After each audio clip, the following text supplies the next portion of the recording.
So since this is kind of your week one deliverable, I went ahead and printed this off for you to see since we're meeting face to face, but this is what the form is going to look like in the Word document. So I just wanted to go through this with you on a couple of objectives and see if you have any questions after we kind of plot one out together. Sure. Here are your course objectives for PH 220.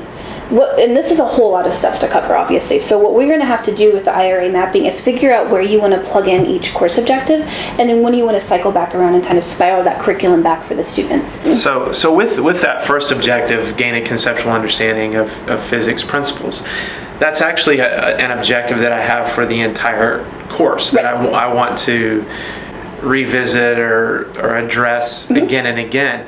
So if I put it in week one, does that mean it's going to cover all the rest of the weeks, or do I need to also list it in all the weeks that follow? So then if you're going to cover it in the rest of the weeks, you're going to reinforce it. So that's where you would put, and I would reinforce it in weeks 2 through 7, and maybe you're going to assess it in weeks 5 through 8 or something, depending on your assignments. Yeah. And it's okay if by the end of the 8 weeks you have a pretty large collection of objectives, because a good course should sort of build on that and spiral until you're able to master all of the objectives at the end.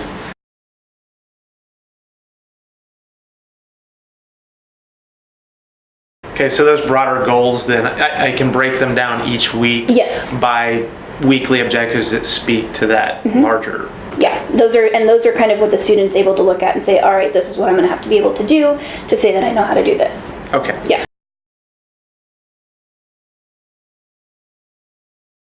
So what's the difference between a formative assessment and a summative? I'm a little fuzzy on that. Right. Well, a formative assessment is any sort of assessment that doesn't necessarily have a score tied to it, but you're just doing a check for understanding. So would that be like if we're having a discussion in the class and I'm going through and gauging students' understanding of the topic? Right, yeah. So that's more of a formative assessment? Exactly. Ideally with discussion boards, reflective journals, things like that, you're not just writing down whether they accomplished it or not. You're checking and really reading through for content to see, they're way off base with their thoughts. Maybe I need to check in with them, send them an email, and kind of clear up some stuff.